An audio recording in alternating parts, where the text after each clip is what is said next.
ಇದ್ಯಾವುದಪ್ಪ ಕೋತಿ conductor ಅನ್ಕೋಬೇಡಿ. Actually ನಾನು ಕುಂದಾಪುರ ಅಕ್ಕಪಕ್ಕದಲ್ಲಿರೋ ಊರುಗಳ ಹೆಸರನ್ನ ಹೇಳ್ತಾ ಇದ್ದೆ. ಯಾಕಂದ್ರೆ ನಮ್ಮ ಅಪ್ಪು ಅಂದ್ರೆ ಪುನೀತ್ ರಾಜ್ಕುಮಾರ್ ಬಿಲಿಂಡರ್ ಅನ್ನೋ ಕುಂದಾಪುರದ ಸಂಸ್ಕೃತಿಯನ್ನ ಹಾಡ್ಕೊಳ್ಳುವಂತ ಮೂವಿಗೆ ಹಾಡನ್ನ ಹಾಡಿ ಭೇಷ್ ಅನ್ಸ್ಕೊಂಡಿದ್ದಾರೆ.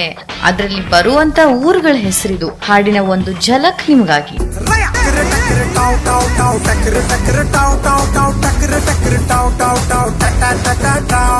ಕನ್ನಡ ಇಂಡಸ್ಟ್ರಿಯಲ್ಲಿ 54ಕ್ಕೂ ಹೆಚ್ಚು ಹಾಡುಗಳನ್ನ ಹಾಡಿರೋ ಸಾಲಿಡ್ ಪ್ಲೇ ಬ್ಯಾಕ್ ಸಿಂಗರ್ ಅಂತ ಅನ್ಸ್ಕೊಂಡಿರೋ ಅಪ್ಪು ಹಾಡೋದಕ್ಕೆ ದುಡ್ಡು ಬೇರೆ ಪಡೆಯೋದಿಲ್ವಂತೆ. Hats off to you Puneeth. Kundapura ಭಾಷೆ ಹೀಗೆ ಸುದ್ದಿ ಕೊಡ್ತಿರ್ತೀವಿ. ಸಬ್ಸ್ಕ್ರೈಬ್ ಮಾಡಿ ಸ್ಯಾಂಡಲ್ವುಡ್ ಸೆಂಟ್ರಲ್.